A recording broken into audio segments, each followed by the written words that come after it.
सर्दी की एक खामोश रात थी। आसमान बादलों से घिरा हुआ था और चारों तरफ गहरी चुप्पी थी। पुरानी बस्ती की गली में एक अकेली स्ट्रीट लाइट टिमटिमा रही थी।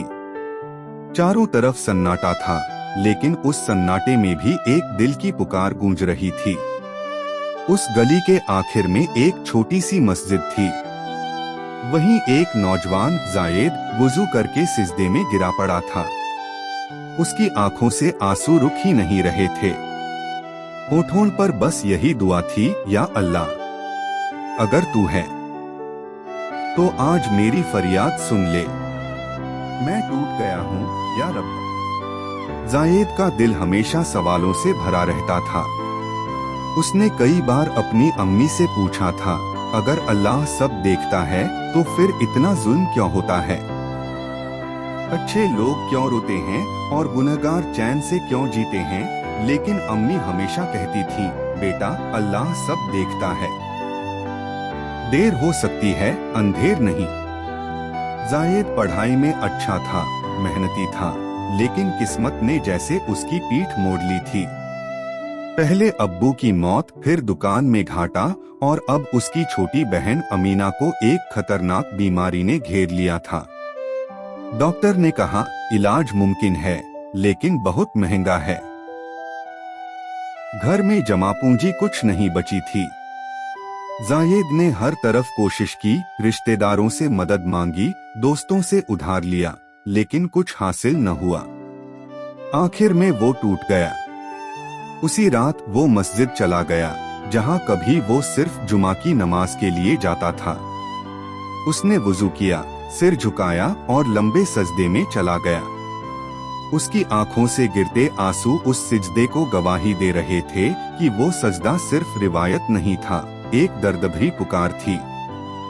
या अल्लाह, अगर तेरा वजूद है तो मेरी बहन को बचा ले। मैं तुझसे कुछ नहीं मांगता, बस उसकी जिंदगी वापस कर दे। वो रात बहुत लंबी थी, लेकिन सुबह जब वो उठा तो मस्जिद के इमाम साहब ने उसे पुकारा, जायद बेटा, अल्लाह ने तुझे मेरे दिल में डाल दिया। मैंने सुना है तेरी बहन बीमार है। एक साहब हैं जो हर साल यतीम बच्चों के इलाज के लिए चैरिटी करते हैं।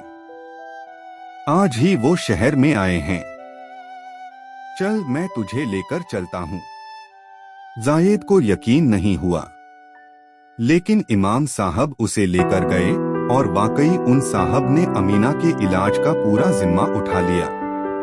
इलाज शुरू हुआ और कुछ ही महीनों में अमीना की तबीयत बेहतर होने लगी।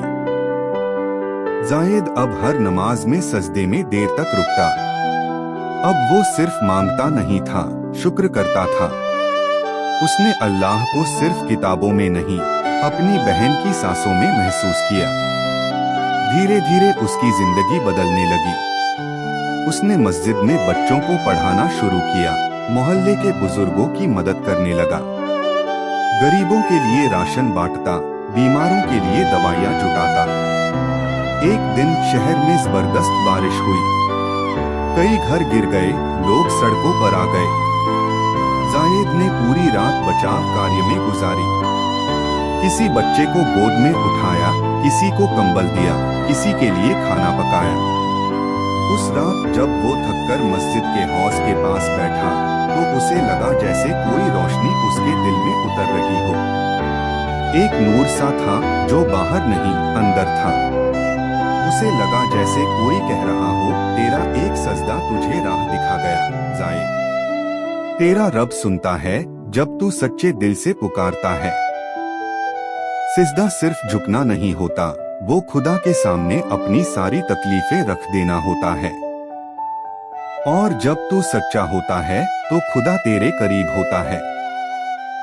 जायद की आंखों से फिर आंसू निकले, लेकिन इस बार वो आंसू दर्द के नहीं, सुकून के थे।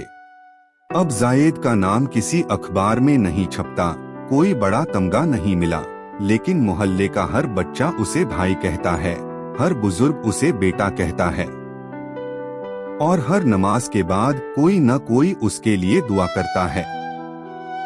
कभी वो खुद अल्लाह से सवाल करता था, आज वो लोगों के सवालों का जवाब बन चुका था।